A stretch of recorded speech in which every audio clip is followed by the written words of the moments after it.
Bonjour et bienvenue dans votre rendez-vous du lundi, le talk du lundi pour une loi de liberté.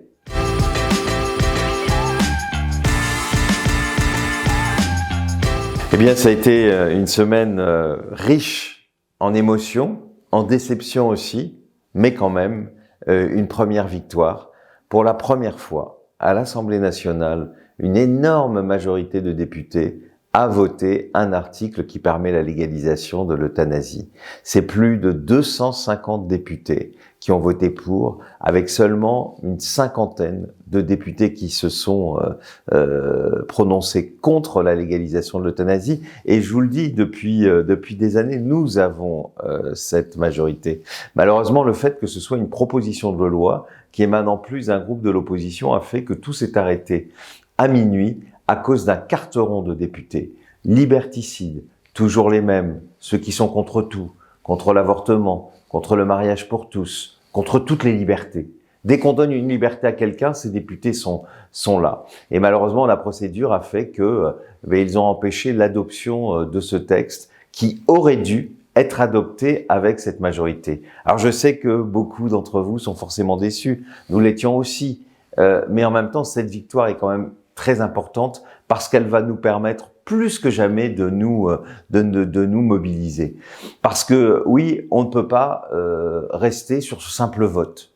La responsabilité revient cette fois-ci au président de la République. C'est lui et lui seul qui est responsable. Parce que vous savez, il a plusieurs possibilités. D'abord, la première, c'est de demander à son gouvernement que le texte d'Olivier Fahlorny puisse être discuté dans le cadre de l'ordre du jour prioritaire. Donc qu'on puisse continuer. Et là, on pourra faire autant d'amendements qu'on veut, ça peut durer autant de jours qu'on le souhaite, et on arriverait à la fin, bien sûr, à un vote conforme, puisque cette majorité existe. Et puis, autre possibilité, qu'il dépose lui-même un texte. Et c'est pour ça que plus que jamais, il faut se mobiliser. Je sais que dans les parlementaires, ils n'ont pas non plus l'intention de rester sur cette demi-victoire, pour être optimiste. Et c'est pour ça que cette pétition qu'on a lancée au président de la République a plus que jamais de l'importance. Alors je vous rappelle, allez sur change.org.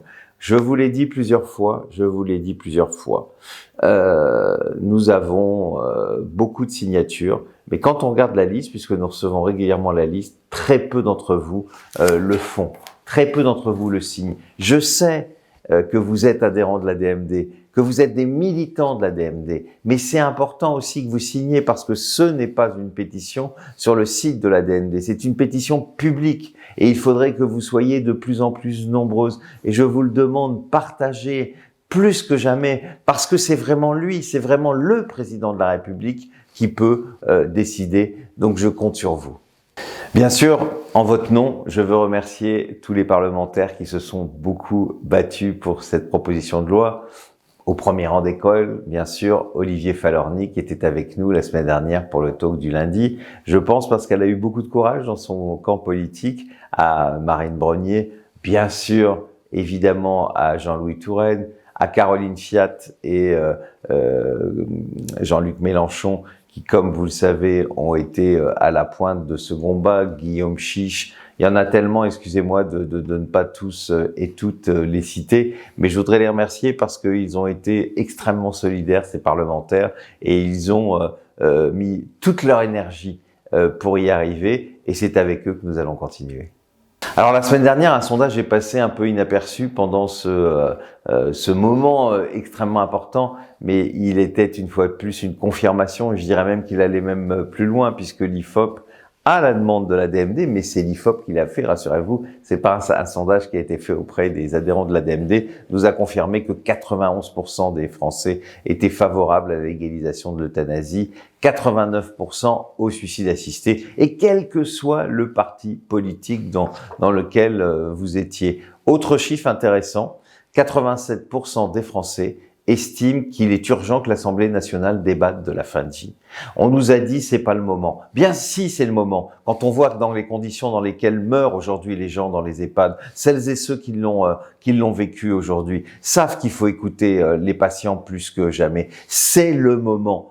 sinon ce ne sera jamais le moment. Donc ce sondage est évidemment une confirmation et il est important que le président de la République et le gouvernement se penchent là-dessus. Et puis deux petites questions qui sont pas inintéressantes. 58% des Français pourraient ne pas voter pour un candidat aux législatives qui est contre l'euthanasie et même 50% contre un candidat à la présidentielle qui est contre une loi d'ultime liberté. Donc vous voyez que cette question, elle est essentielle pour chacune et pour chacun d'entre nous. Et c'est ces arguments qu'il va falloir utiliser dans les jours et dans les semaines qui viennent pour continuer à mobiliser. Je vous remercie d'ailleurs d'avoir été si nombreuses et si nombreux à vous mobiliser, comme beaucoup de membres de notre comité d'honneur. Je pense bien sûr à Lynn Renaud qui n'a pas arrêté une minute. Je pense aux membres du bureau comme moi-même qui ont été sur les plateaux. Je pense à Jonathan Denis, je pense à Benjamin Matelli, je pense à Pierre Juston et tant d'autres, et bien sûr tous les délégués qui sur le terrain, dans leur région, dans leur département se sont mobilisés. Mais là, avec ce vote que nous avons eu, qui prouve à quel point nous avons aujourd'hui et pour la première fois une majorité à l'Assemblée nationale. Nous avons des parlementaires qui sont d'accord avec nous dans les 11 groupes, rendez-vous compte, dans les 11 groupes qui existent à l'Assemblée nationale. Plus que jamais, il faut se mobiliser. Et donc, pour l'instant, en attendant qu'avec les parlementaires, nous réfléchissions aux stratégies à utiliser dans les semaines qui viennent, c'est signer la pétition sur change.org, appelez vos proches, appelez tous les gens que vous connaissez. Franchement, c'est pas compliqué, beaucoup sont confinés en ce moment chez vous et c'est vraiment très important que nous soyons de plus en plus nombreuses et nombreux sur cette pétition.